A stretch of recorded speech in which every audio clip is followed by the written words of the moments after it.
Presencia de Satanás en el mundo moderno.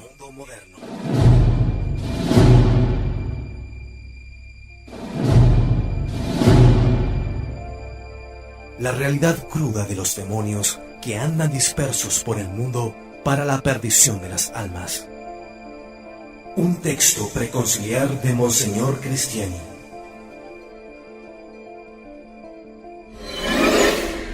Presencia de Satanás en el mundo moderno.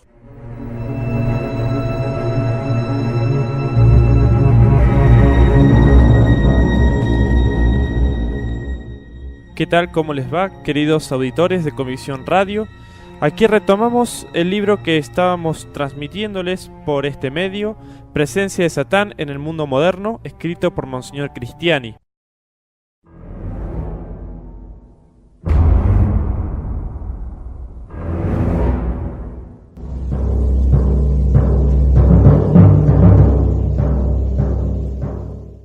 Una pequeña ciudad sale de la sombra. Si la muy modesta aldea de Ars debe toda su fama a su santo cura, en el sentido de que era completamente desconocida en el mundo antes de él, no es exactamente lo mismo en el caso de Lourdes. En su Francia pintoresca, que data de 1835, Abel Hugo, el hermano mayor de Víctor Hugo, habla de ella en estos términos. Esta capital del antes llamado La Vedane en Bigorre tenía el nombre, antiguamente, de Mirabel, palabra que en el dialecto del lugar significaba Bella Vista. En Lourdes existe un viejo castillo que había servido sobre todo de prisión de estado desde el siglo XIV. Este castillo acababa, nos dice Abel Hugo, de ser reparado, y añade: la ciudad rodea la roca del costado opuesto al Gave. Se extiende en una barranca atravesada por un torrente. Bien construida pero irregular, ningún edificio notable la decora, pero se halla situada ventajosamente en la unión de 4 valles que recorren las rutas del Po, Tarbes, Barage y Bagnères.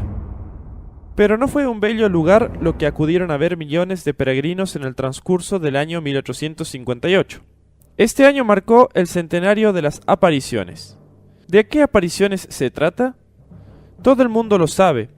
El 11 de febrero de 1858, una niña muy simple, muy pobre, muy ignorante, pero muy piadosa, Bernadette Soubirous, vio de pronto en el hueco de una roca, en la entrada de la gruta de Massabielle, a una joven blanca. Y 18 veces entre el 11 de febrero y el 16 de julio, la aparición volvió. Pero nuestro objeto no es, evidentemente, repetir un relato tantas veces ofrecido a los lectores de todos los países del mundo. ¿El diablo ha intervenido en esta extraordinaria aventura? Su silencio o su ausencia sería bastante asombroso. Iba a rondar sin duda por Ars alrededor de un santo. ¿Podría desatender lo que ocurría en la Gruta Milagrosa? Todos los que han escrito sobre Lourdes, y son muchos, han señalado en efecto sus intervenciones. Fueron lo que se llama en teología infestaciones, y vamos en este capítulo a recorrer las rarezas tan dignas de Satán. Un alerta dudoso. Si creemos al excelente Estrade, uno de los primeros relatores de las apariciones, hubo ya una alerta el 19 de febrero en ocasión de la 4ª aparición. Cuando Bernadette desde la gruta subía hacia la ciudad, habría revelado que la aparición había sido perturbada por clamores extraños e insólitos. Estos clamores parecían subir del Gave y eran numerosos como contestándose unos a otros. Se interpelaban, se cruzaban como las vociferaciones de una muchedumbre tumultuosa. Entre estos aullidos deformados, una voz más clara se elevó iracunda y se oyeron estas palabras proferidas como una amenaza: ¡Escapa! ¡Escapa! ¿A quién se dirigía esta orden perentoria? Bernadette comprendió enseguida que no era a ella, demasiado insignificante para ser peligrosa, sino a la joven blanca que se mostraba a sus ojos extasiados y cuyo nombre aún ignoraba. Pero, siempre de acuerdo con la versión de Estrade, La visión de luz no hizo más que volver los ojos un instante hacia el punto de donde salían los clamores, y esta rápida mirada fue tan eficaz, de una autoridad tan perfectamente soberana, que el silencio siguió inmediatamente a los clamores que se habían oído hasta ese instante. Estrade declara que el relato de este primer alerta le fue hecho directamente por la vidente a él y a su hermana. El abate Nogaro, cura de la catedral de Tarbes, recibió también el dato de la misma extática.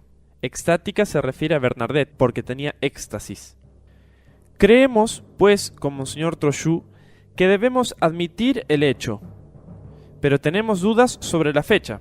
El padre Cross, en efecto, que ha estudiado con tanta minucia todo lo que concierne a las apariciones, no habla de ello en la fecha 19 de febrero, ni más tarde, por cierto.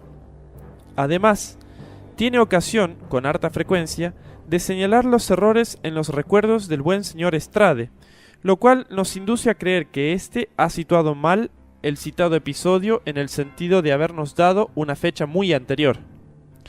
No lo descartamos, por cierto, pero pensamos que ha de haberse producido más adelante. Lleguemos, pues, a las diabluras mejor fechadas y por tanto más seguras. Pero, cumpliendo nuestro propósito de no dar más que hechos bien atestiguados, seguiremos de muy cerca los datos del padre Cross. Antes que nada, entonces, los hechos y después los ensayos de explicación. Cantidad de visionarias. Fue un jueves 15 de abril cuando el alcalde de Lourdes, el señor Lacadé, entregó un primer informe al subprefecto de Argels sobre otras visionarias, además de Bernadette Soubirous. Recordemos bien la fecha. De acuerdo con los cálculos del padre Cross, habíanse producido ya 18 apariciones, del 11 de febrero al 7 de abril. La serie estaba, pues, terminada. Bernadette permanecerá alejada de todo cuanto va a producirse. Pero leamos el informe del alcalde. El sábado último pasado, 10 de abril, escribe, 3 niñas de Lourdes estaban en la gruta rezando a Dios, y a las 2 de la tarde la Virgen, afirman ellas, se les apareció. Una de ellas ha puesto en manos del señor cura una declaración escrita que éste ha enviado al señor obispo. La llamada Paulina Lavant, que estaba en la gruta ayer por la mañana, 14 de abril, a las 10, para rezarle allí al Señor, dice haber visto a la Virgen. No era, sin embargo, más que un comienzo. El muy concienzudo comisario de policía Jacomet redacta a su vez un informe, como era su deber, dirigido al subprefecto, luego al prefecto.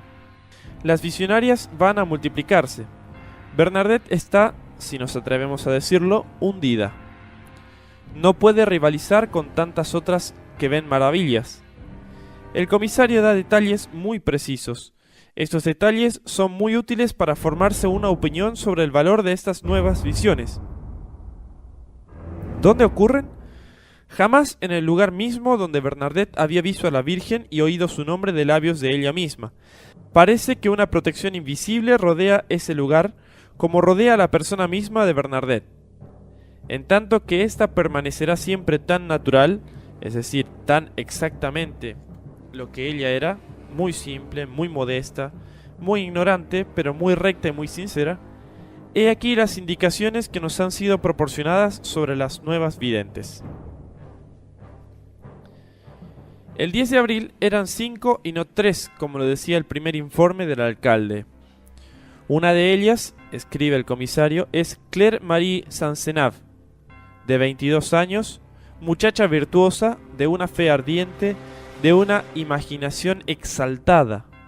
He visto, dice ella, una piedra blanca, casi al mismo tiempo una forma de mujer, de estatura normal, llevando un niño en el brazo izquierdo.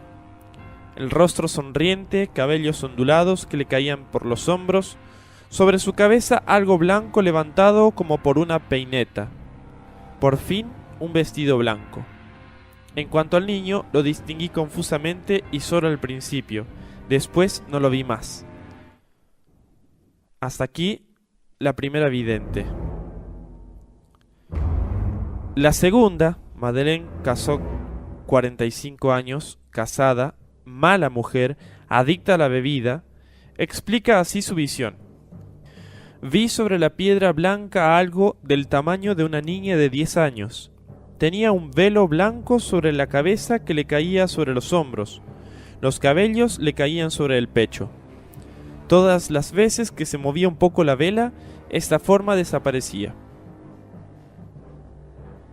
Hasta aquí la segunda vidente.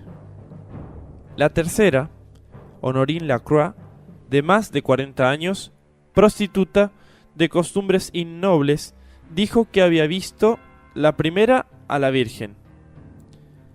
Esta Virgen, declaró, tenía la forma de una niñita de 4 años, cubierta por un velo blanco y cuyos cabellos le caían sobre los hombros y estaban recogidos sobre la frente.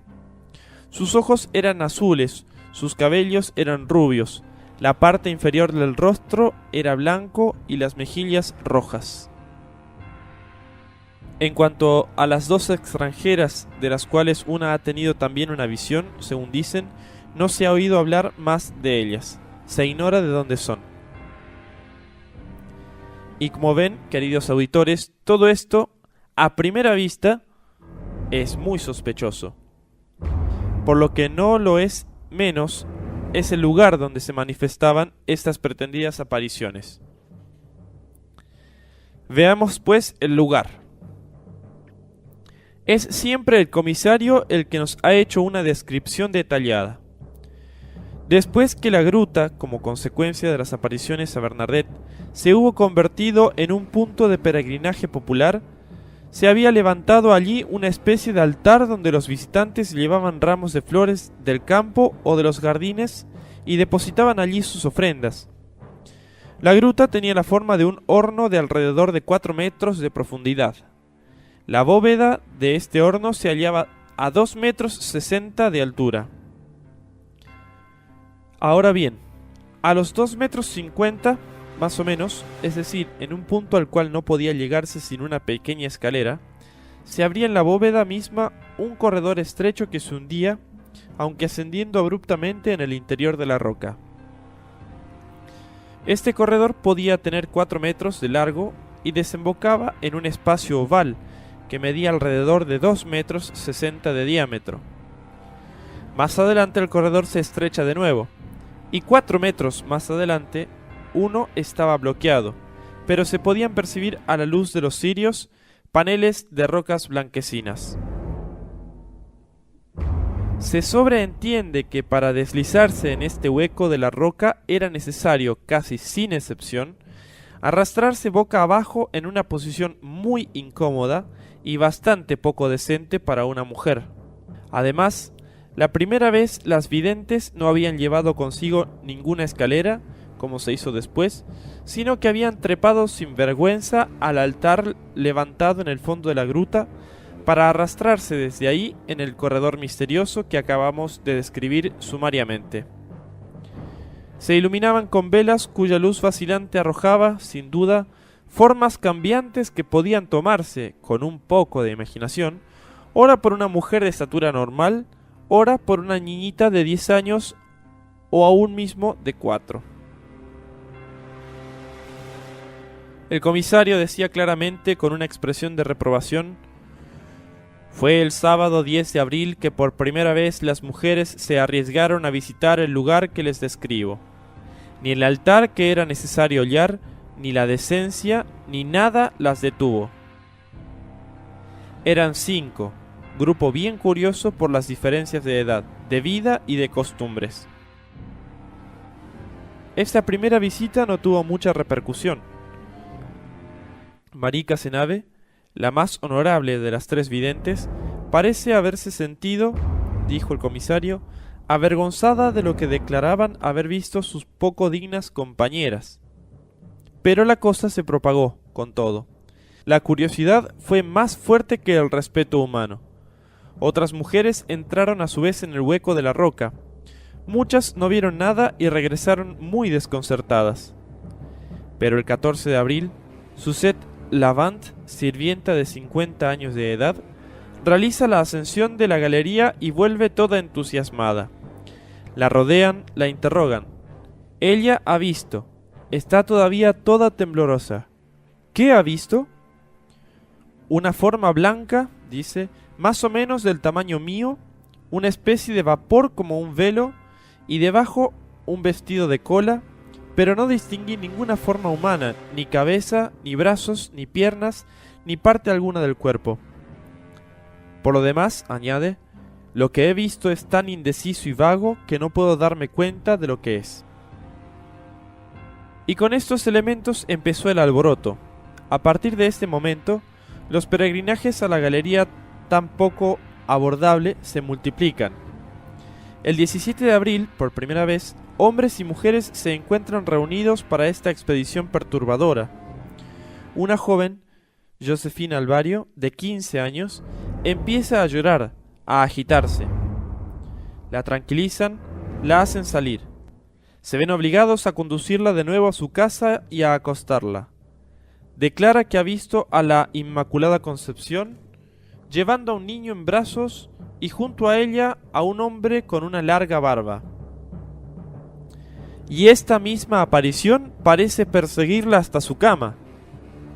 Los ánimos desde ese momento se alteran. Dos corrientes de opinión parecen definirse.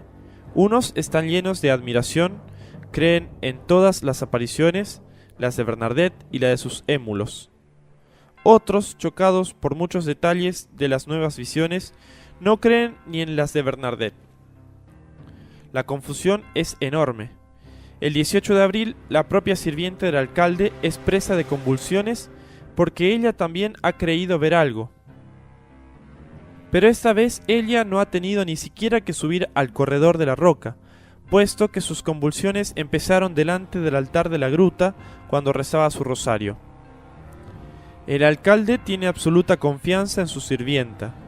Va a ordenar que se realicen experiencias para saber si los juegos de luz pueden provocar las visiones que enloquecen a tantas mujeres. El 19 de abril, una comisión investigadora entra en la gruta superior. Se desea tener la conciencia tranquila.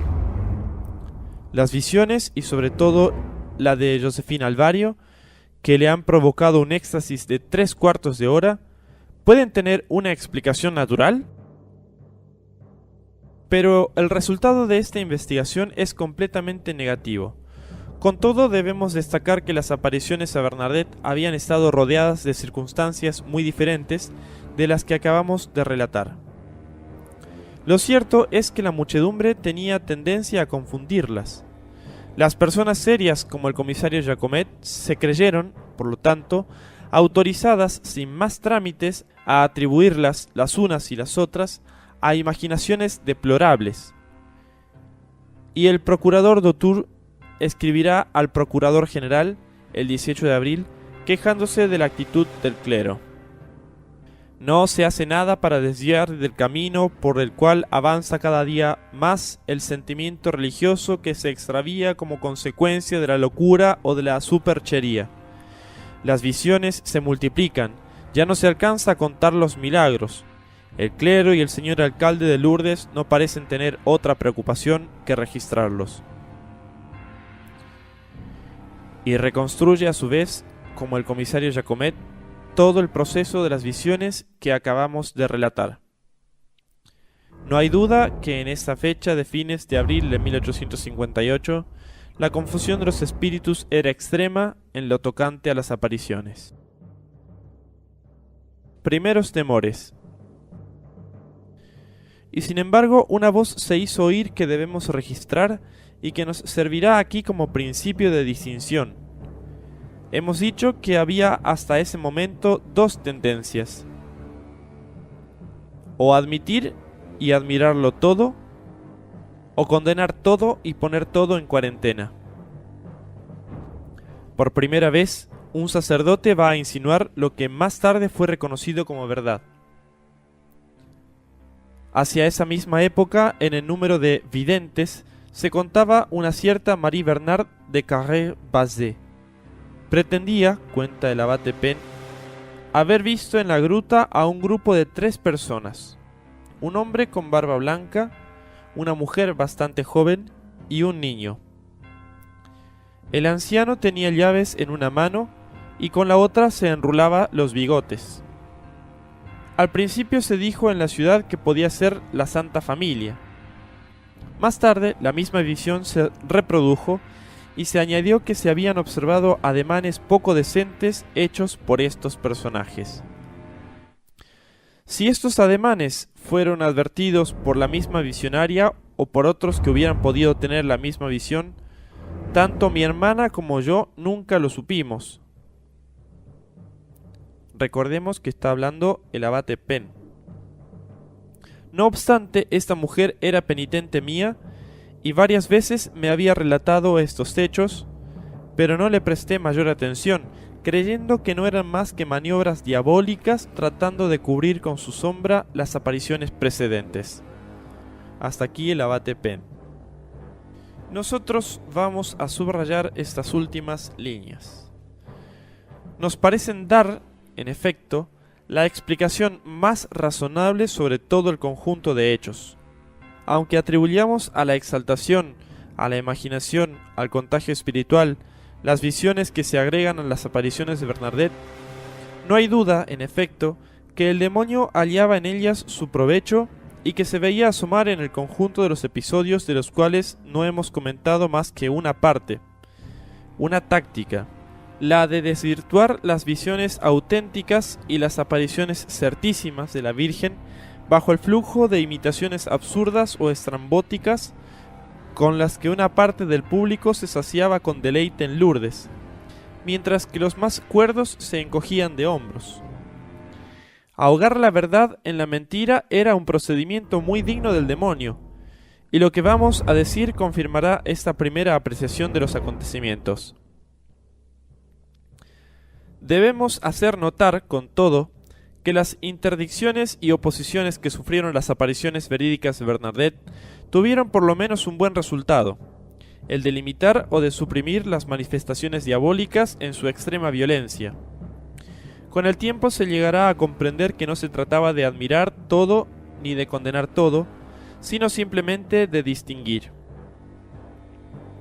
La más acreditada de estas visionarias había sido la joven Josefina Alvario, pero había en su caso demasiadas perturbaciones, agitaciones, lágrimas. El señor Estrade, que hemos citado en varias oportunidades y cuyos juicios son más seguros que sus recuerdos, escribirá sobre ella después de haberla colocado interiormente en el mismo nivel, en su confianza, que a Bernadette. Algo secreto incomodaba, sin embargo, mi admiración y parecía advertirme que la verdad no se hallaba ahí. Establecí comparaciones y recordé que ante los éxtasis de Bernadette me sentía transportado, en tanto que ante los de Josephine solo me sentía sorprendido. Yendo al fondo de los primeros, percibí en ellos una acción verdaderamente celestial. Enfrentándome con los segundos, solo encontré en ellos las agitaciones de un organismo fuertemente sobreexcitado.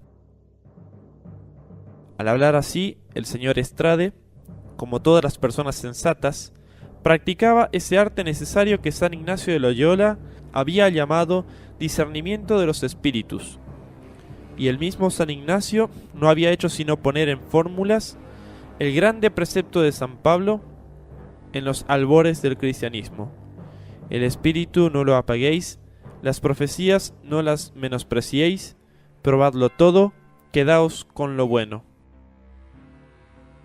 Juicios razonables. La verdad estaba, pues, en camino. La luz se hacía poco a poco en los espíritus, aunque se estaba todavía bastante lejos del objetivo final, como vamos a verlo. Pero antes de ocuparnos de otra serie de perturbaciones y agitaciones en las cuales las infestaciones diabólicas se tornarán cada vez más visibles, daremos otro ejemplo más de las apreciaciones que se hacían en torno de las demasiadas videntes que le hacían la competencia a Bernadette. Acabamos de hablar de Josefina Alvario, muchacha excelente por lo demás. He aquí otra, Marie Courrèges, la sirvienta del alcalde de Lourdes. Sería demasiado largo consignar aquí sus propias declaraciones que figuran en la obra del padre Cros. Pero lo que nos llama la atención es el juicio que sigue, hecho por un habitante de Lourdes, Antonio Garros. No tenía fe, dice, en las visiones de Marie Curie. Su rostro no era el de Bernadette, ni sus ademanes tampoco. Tenía sacudimientos, sobresaltos. Muchas veces, viendo estas apariciones más allá del Gave, se lanzaba hacia adelante, porque, decía ella después, la aparición la llamaba a la gruta.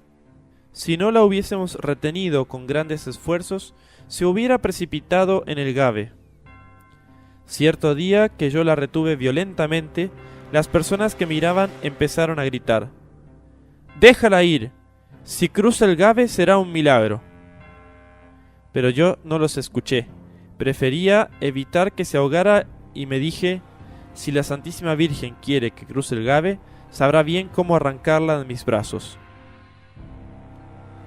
Lo que debemos retener de estos ejemplos y estas discusiones es que siempre hay manera de discernir los dones auténticos, los verdaderos carismas de sus imitaciones diabólicas. Visionarios en masa. Los desórdenes, es menester llamarlos así, no estuvieron limitados por mucho tiempo a algunas mujeres o niñas, como las que hemos citado. Los videntes de ambos sexos van a multiplicarse y sus agitaciones y remilgos, cuyo carácter casi siempre ridículo o burlesco vamos a relatar, se prolongaron hasta comienzos del año 1859. El padre Cros pudo investigar sobre ellos alrededor de 20 años más tarde. En el mes de junio de 1878, escribió, encontramos en Lourdes el recuerdo y el nombre de estos visionarios de ambos sexos y de todas las edades, y eso que solo hemos descubierto a los más ilustres, porque ya nadie en esa época tenía orgullo de haber sido visionario. El padre Cros pudo comprobar de este modo que los informes del comisario Jacomet, a quien con mucha frecuencia se le ha criticado la severidad, atribuyéndole erróneamente una parcialidad hostil a las cosas divinas, no tenían nada de exagerado. En realidad, el comisario estuvo lejos de conocer todos los hechos, no denunció más que una parte e ignoró o descuidó el resto. Las manifestaciones alcanzaron un grado tal de exageración que se produjo un verdadero escándalo y el mismo cura de Lourdes, en septiembre de 1858, debió conjurar desde el púlpito a los padres para que les pusieran fin, impidiendo que sus hijos se entregaran a esas incesantes excentricidades. Leyendo los textos reunidos por el padre Cros, se tiene la impresión de estar frente a una especie de epidemia. Juzguemos. He aquí las declaraciones de los testigos. Hermano Leobard, director de las escuelas de Lourdes. El diablo hizo surgir una infinidad de visionarios. Los vimos librarse a las más grandes extravagancias. ¿Veían algo? Sí, y tenemos motivos para creer que muchos de ellos han visto al espíritu maligno, bajo formas diversas. Muchos de mis alumnos pretendieron haber visto apariciones. Faltaban a menudo al colegio. Sus extravagancias se produjeron no solo en la gruta y en un arroyo abajo de la ladera de la basílica, sino también en casa de ellos, donde habían improvisado pequeñas capillas. Hermano Cérase. Una multitud de niños y niñas pretendieron haber visto a la Virgen Santísima. Los he encontrado en el camino de la gruta. Llevaban una vela en la mano y se arrodillaban junto a los charcos. En oportunidad de uno de estos encuentros, un hombre me dijo: «Mi hijita también ve a la Santísima Virgen en la gruta. ¿Son tantos los que la ven?». Yo consideré todo esto como pura comedia y me asaltaron dudas muy grandes con respecto a las visiones de Bernadette, a las cuales yo no había asistido nunca. Nosotros somos los que subrayamos estas últimas palabras. Vemos ahí los peligros que las falsificaciones diabólicas hicieron correr al mensaje de Bernadette, y sobre ello tendremos otras muchas pruebas. Pero continuemos con nuestra citación extraída de las pacientes investigaciones del padre Cros. Dominique Vignes, Marie Portot, Dominique Césavent, Ursule Nicolot, testigos excelentes. He visto muchas veces visionarios en la gruta. Hacían los ramos de flores naturales que llevábamos allá y arrancando los lirios y las rosas que arrojaban al Gave, decían: la aparición no quiere ni lirios ni rosas. He oído a una niña de 10 u 11 años gemir, gritar, aullar, delante del hueco de la roca donde se encuentra ahora la vivienda del guardián. La aparición estaba ahí para ella. A esta niña se la honraba como a las otras, se la besaba con devoción. Cada uno de ellos llevaba un rosario en la mano, pero todos los rosarios eran nuevos y no estaban benditos, no querían otros. Tenían los rosarios colgando, con el Cristo a la altura de los ojos, y movían el rosario delante de sus rostros. Hacían corriditas en todas direcciones, medio agachados, con el rostro contorsionado y gritando como cachorros de perro que ladrara persiguiendo una presa. Vi llegar una procesión desde la fuente de la Merlace hasta el poste. Se trataba del poste del cartel que prohíbe la entrada a la gruta. Llegado ahí, uno de los procesantes gritó: «Bajen todos conmigo, van ustedes a ver a la Virgen». Las mujeres se pusieron en fila para seguirlo. Cierta tarde, caída la noche, uno de los visionarios, con la cabeza coronada de laureles, gritó: «Reciten todos el rosario, Dios va a recitarlo». Fue inútil que yo observara que era el mundo al revés, que Dios le rezaba a la Santísima Virgen. Todos estaban encantados. Poco después el visionario gritó: «Besen la tierra 40 veces, 40 veces». Los asistentes besaron la tierra. En cuanto a mí, reía y al mismo tiempo rabiaba al ver estas cosas del diablo. El diablo de por sí va a buscar ridiculizar a la gente, burlándose de ellas, haciendo este tipo de cosas. La señorita Tardivet. No se tiene idea hoy de la credulidad de los habitantes de Lourdes en esa época. Los espíritus estaban en el aire y en llamas. Un desconocido que llegaba de Saint-Pé dijo al entrar en la ciudad: «Miré hacia el lado de la gruta, vi allí a la Santísima Virgen que se paseaba. Todo el mundo la ve». Una multitud corrió enseguida hacia la gruta. Mis hermanas y yo estábamos entre ella. Jean Domingo.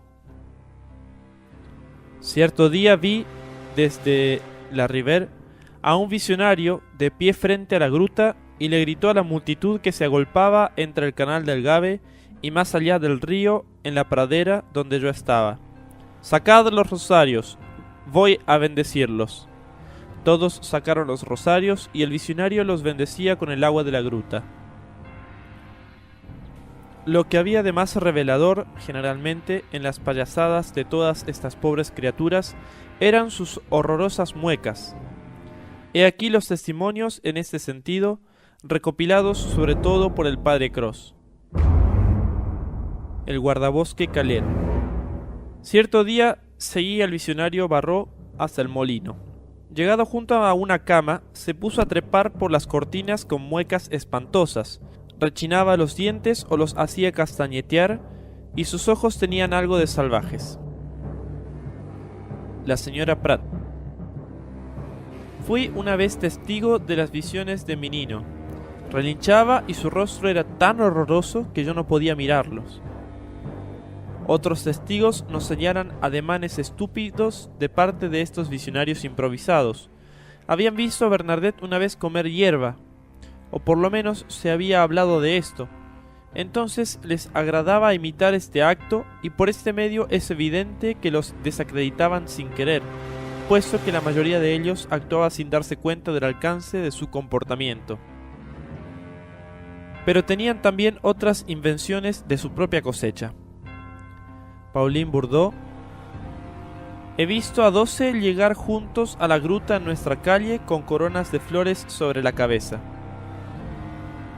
Basile Caserot: el visionario X pasaba por la ciudad con una cinta que había sacado del tocado de una niña atada en la cabeza. La Santísima Virgen, decía, me lo ha ordenado. Muchos lo seguían, algunos decían, está loco, pero la mayoría sostenía que había tenido una aparición. La señora Bob: en el camino del bosque encontré cierto día al visionario X, en una especie de éxtasis, pero con el rostro descompuesto. Lo sacudí, no dijo ni palabra. Por fin salió del éxtasis y se fue bruscamente. Le pregunté, ¿qué has visto? No quiso contestar y se marchaba. Insistí, ¿qué has visto? Acabó por decirme, alejándose siempre, a la Santísima Virgen con un vestido blanco y una corona. Al mismo tiempo, mi sobrina me fue a buscar para llevarme junto a 3 o 4 visionarios en el mismo camino. Ven a ver, me dijo, el bello éxtasis de una niña. La vi a esta niña de 10 a 11 años, de rodillas con el rostro transfigurado. En ese momento pasaba otra pequeña visionaria con una vela encendida en la mano. Me apoderé de la vela y pasé la llama delante de los ojos de la niña en éxtasis. Los ojos permanecieron igualmente abiertos. Poco a poco el éxtasis terminó y la pequeña nos dijo, he visto a la Santísima Virgen con un vestido blanco, un cinturón azul y una corona en la cabeza. ¿Qué te ha dicho? Me ha dicho, retírate, es preciso que me vaya al regadío. Todo esto no era muy malo, como se ve, pero hacía correr los riesgos más grandes a las verdaderas apariciones, las de Bernadette, que ya habían cesado y que se hallaban superadas por las de sus imitadores o imitadoras. En realidad se vacilaba, se averiguaba, se interrogaba.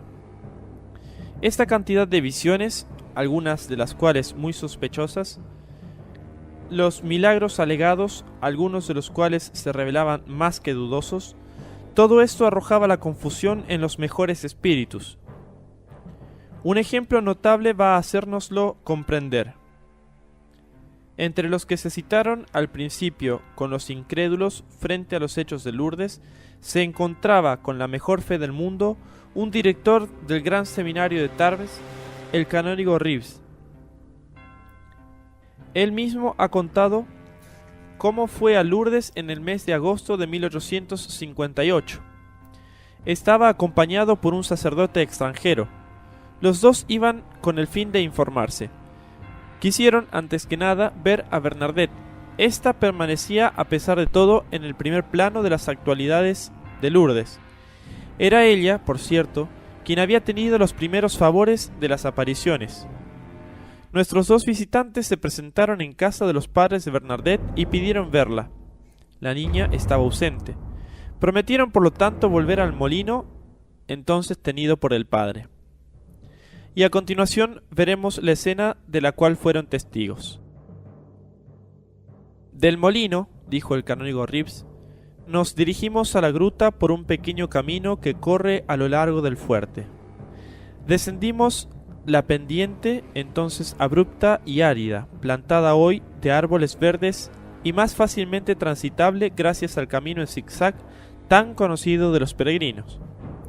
Llegamos frente a la gruta maravillosa. Una barrera de tablas cerraba su entrada. Había allí, de hinojos, con una vela en la mano, una niña de 12 a 14 años, pasando las cuentas de un rosario entre sus dedos, saludando a un ser misterioso y avanzando de rodillas hasta el pie de la roca. El suelo subía en anfiteatro. Las crecidas del Gave habían formado allí anchos peldaños de escaleras muy suaves. Miramos a la visionaria algunos instantes.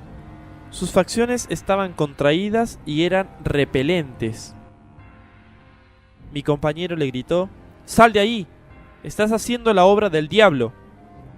La niña, simulando no oír, continuó su maniobra. «Sal de ahí», le repitió con voz de trueno. «Vete o la mano de Dios va a caer sobre ti». Enseguida, la visionaria apagó su pequeña vela, trepó por encima de la barrera y desapareció. Pero no era más que el primer acto de la investigación de los dos eclesiásticos. En el fondo buscan, dudan, pero saben que no corren ningún riesgo de cometer un error si rezan. Escuchemos la continuación del relato. Rezamos, bebimos el agua de la fuente y fuimos a casa del señor cura. Bernadette nos esperaba allí. Nos contó con su candor de siempre lo que había visto y oído en la gruta. Le hice observaciones sobre los 3 secretos. Veía en ello una imitación de la Salet. Ella contestó sin vacilar que había recibido esos secretos para ella sola, que no debía decirlos a nadie, ni siquiera al Papa, y que estaba decidida a guardarlos. Mi compañero declaró que él creía. Yo, en tanto, no estaba todavía convencido. Estoy, le decía, dispuesto a creer, pero quiero otras pruebas. Esta vacilación fue tomada a mal por el cura de Lourdes, ya enteramente convencido, y por excelentes razones, de la autenticidad de las apariciones de Bernadette. Le escribió algunos días más tarde al obispo diciéndole: ¿Cómo quiere usted que los extranjeros den fe a las apariciones cuando los directores del gran seminario se pronuncian en contra? Al año siguiente, sin embargo, el canónigo Rips regresó a Lourdes para celebrar allí una misa de acción de gracias por una curación obtenida mediante el empleo del agua de Lourdes. El cura le dijo entonces: «Debía usted esta reparación a la Santísima Virgen porque le ha hecho usted oposición». Había tenido razón, no obstante, de no querer rendirse sino con pruebas fehacientes, y en esa fecha del mes de agosto de 1858 las pruebas seguían siendo discutidas y discutibles. El demonio había ahogado, como ya lo hemos dicho, la verdad en la mentira. Apariciones fantásticas, milagros pretendidos. Se comprende que el comisario Jacomet haya podido, a la sazón, escribir al prefecto en la época de que se hablaba de una comisión episcopal nombrada para examinar los hechos. Y citamos al comisario Jacomet: «Las gentes sensatas y verdaderamente religiosas se preguntan cómo se atreven a hacer intervenir al alto clero en supercherías flagrantes de esta naturaleza». Esta comisión, sin embargo, fue aceptada por el prefecto, que tenía la certeza de hacer condenar categóricamente todas esas historias de las visiones, inclusive las de Bernadette, que habían desatado el flagelo. Una comisión ha sido nombrada para ocuparse de la comprobación de los milagros de Lourdes, decía efectivamente el prefecto de Tarbes, señor Massy. La comisión podría todavía, al cumplir su mandato con conciencia y sin parcialidad, poner fin a un triste asunto. Estaré pronto para facilitar los informes con el objeto de reducir a su justo valor los hechos pretendidos sobrenaturales que se van a tratar de reconstruir. Muy bien, mis queridos auditores, muchas gracias.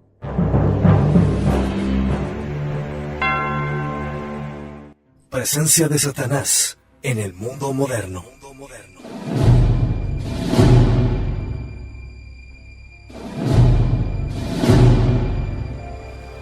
La realidad cruda de los demonios que andan dispersos por el mundo para la perdición de las almas. Un texto preconciliar de Monseñor Cristiani.